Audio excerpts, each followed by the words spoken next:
Hey, what's up? This is Chosen, and this video is just going to be a fun, casual conversation with my good friend Darth. I haven't touched base for a video like this in a couple months, so I thought it'd be fun to invite him on the channel and just kind of shoot the crap about some stuff going on in Raid and other stuff as well. So I hope you enjoy.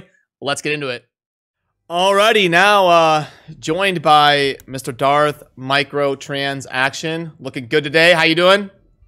Doing pretty good, brother. How you hanging in there? Waking up right now. You catching me on the wake up. I was gonna say, yeah, you sound a little bit soft. I know you're like what, 4 hours behind me. So I'm Central USA, and then you're like 3 or 4 hours behind me because it's like just after 2 p.m. It's 11 here, but I got up at like 6. But it's been a long morning, dude. I have not been able to wake. You ever have one of those mornings where you just every hour gets worse, not better, and you're like, man, do I need to go back to bed? What's going on? It's been my day. Extra coffee. Yeah. Well, no, I just wanted to bring you on and kind of shoot the crap, and we haven't done a fun little BS collab for about 2 months or so. So yeah, I just wanted to kind of get your thoughts on kind of what you're doing right now with Raid. And I know you were kind of dabbling in other stuff. Just kind of give me the Darth rundown for a minute or so. Sure. Well, I mean, at the moment, I'm kind of like focused on trying to get Lydia. I'm like 9 stars away or something like that. Like I'm right there. I only have like a handful of stages to do. And actually today, as a matter of fact, I'm supposed to be streaming at like 6 p.m. EST because both the Skinwalkers and the Demon Spawn are open, and those are the ones I need to do. So I need that, and then I just have to do the final boss of Lizardman. So when Lizardman shows up, if I can complete the other ones today, hopefully I'll have Lydia in like 4 days. Okay, I think Skinwalkers will be your toughest one. No doubt. That's been fairly difficult so far. But do you like, who's your legendaries? You know, I have ones that should be doable. Like I have, No Rog, which is supposed to help. Yep. And I have, like War Chief, and I have like Basher, but he's only like level 50. The problem is most of my guys don't have like masteries, or they're like not ascended, or the gear's all wonky, so I have to, you got to do the thing where you go kind of take these garbage characters and try to make them work. That's basically processing, going through throwing stuff together. Cool. Essentially. Okay, so that's Darth's focus right now. And then I'll pull up the kit of the new fusion. We'll get Darth's first reaction to that, and I'll let you know if I agree or disagree. So what do you think about this guy's kit first look? Because we got Rule the Huntmaster starting on May 11th, Tuesday. So let's get the DarthMicro insider opinion here. So let me try to figure this out. So attacks an enemy, 50% chance of placing decreased defense debuff 2 turns, transfers a random debuff for this champion if the target's under Hex. Not many people do Hex, right? If anyone. They're trying to release mechanics to work with Thea Tomb Angel. Okay, so she's like the only one then, huh? She's like the Hexer, yeah. Okay, so kind of cool, I guess. Random debuff from this champion to the target if the target is under. I mean, that seems very conditional. And it's a random debuff, so not like all of them or something. Anyway, yep. A2 attacks all enemies, places an extra hit on enemies under the Hex debuff. Again, very conditional. Will ignore 25% of each target's defense if there are 4 or more. And 25% is not a lot. I mean, that's like on rare moves. Like have 25%, rare characters do. So far I'm not impressed. It's only a 1 hit. If it was like a 3 hit or something, maybe we're talking. Let's keep, but maybe the numbers are nuts. I don't know. Let's keep going. So A3 places increased accuracy buff on all allies 2 turns, then places Hex debuff on all enemies. I'm assuming you meant enemies for 2 turns. Yeah, I guess. Like in my video when he came out, I was like, I'll give this a B+. Like he looks, I kind of disagree with you on saying that ignore 25% of each target's defense on an AoE ability is nothing. I mean, that's like a free Savage set, and Savage is one of the best sets in the game.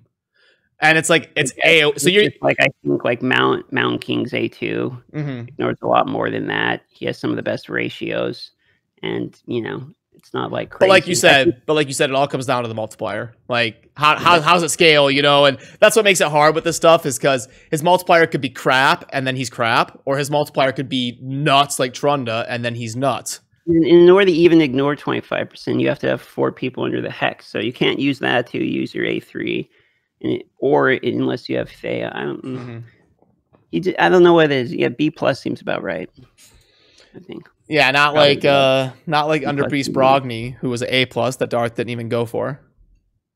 Why bother? I don't want to bother with all this. I would have to like buy stuff to do it, and I'm just not going to do that. Gotcha. I'm just not gonna do it. So then, what other stuff you kind of been dabbling in right now? I've been doing Summoner's Glory. I mean, as you know, we just played that together last night. As a matter of fact, on your stream, that was pretty fun. See, so Summoner's Glory is actually kind of cool because I thought it was going to be trash. You know how like a lot of these sponsor games we play, they're like kind of trash. Well, this one's like actually not trash, so it's kind of cool. You get to like have a game that's actually fun and to have it be a sponsor, so it's kind of win-win.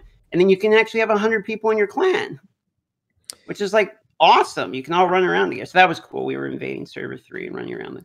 So I was doing that. That was fun. And I've been doing a lot of streaming, playing a lot of League of Legends Wild Rift too. Been trying to work on the second channel, but just been really, I don't know, like kind of a little depressed and tired lately for this last month. So I haven't, the channel has been stagnant. I got only 25 videos out in the last 30 days, which is like pretty much an all-time low. I normally try to do like at least one a day. So I'm slacking a little bit. Hey, it happens. No, it happens. Yeah, I'm usually somewhere around like 30 to 35, somewhere in there. You're usually around like 33 to 38, probably. Yeah, I do 1 to 2 a day. I try to at least hit that 1 a day mark, even if they're not all on every day, you know, on average anyway.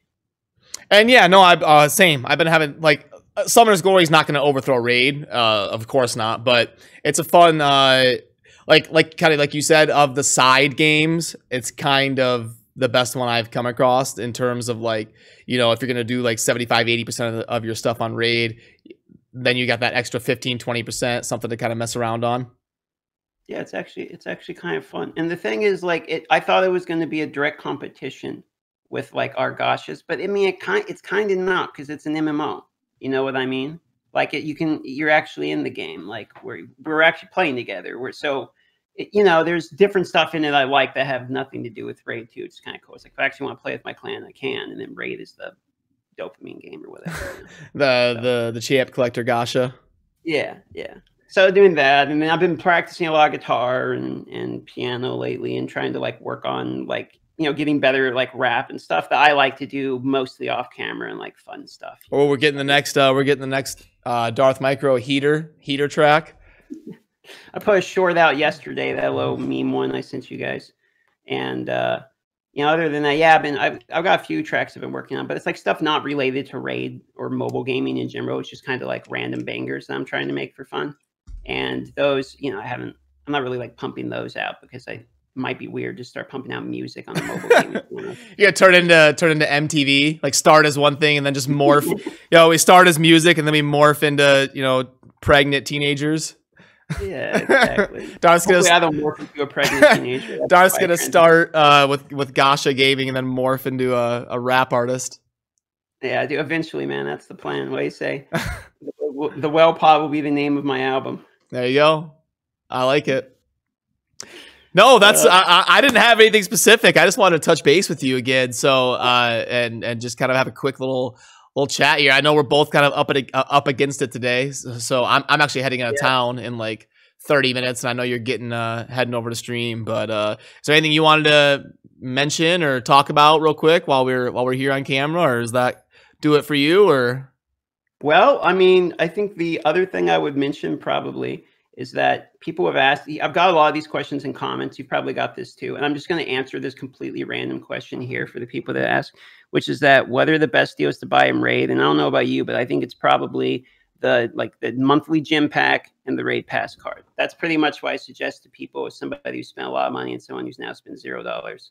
Those are my two favorite purchases. If you're new, the daily gem pack, that's like $10 a month, and the Raid card, yes. But in the end game, the Raid card really loses a ton of value. If you're not spending at least about 400 or 500 energy a day, you're not getting value out of the Raid card, because it's just like campaign, silver, and XP. It has nothing to do with dungeons. So once you're not in the campaign, 400 or 500 energy a day, you can honestly just save the Raid card, cut it out of your budget, because you're not really getting enough to make sense. XP banners when you're new are insanely valuable. You're doubling your XP. Banners is a good one. And then usually in the end game, it transitions to void shards, like getting the cheapest void shards you can. When you find those packs that are like 7 void shards for $24, That's typically that's the other one I was guilty of buying the most in my main. I think is the 7 voids for $25. That was the other one I suggested when I was. But that's more towards like that's shaded towards like your end game kind of higher spenders. For your cheaper free to play ish players, yeah, you're right. The gem and the raid pass is probably your best bet. And then some of those warrior packs are pretty insane. You'll get like when you haven't spent for 30 days, they'll start throwing crazy things at you. So I would stay on the lookout for those. But yeah. Yeah, no, just I seem to get a lot of that comment, so I just want to answer those, the raid pass and the gym thing. Yep, I agree with you. All right, brother. Well, me bringing on. We got to go do. Now I got to steal you for a video on my channel. I'm scared. I don't know what that's gonna be about. All right, man. All right, take it easy. Subscribe to this channel, Chofly Elite. He's out here trying. He's working every day for you, boys. That's right. All right, and I'll link to Darth's channel below. All right, take care, brother. All right, bye-bye. Alrighty, so that's going to do it for this one. Huge shout out to my good friend Darth for taking the time to join me today. And I will link to his channel down below. You should definitely check that out. It will be linked in a pinned comment. And that's going to do it. So as always, thank you for watching. Have a good rest of your day. Peace.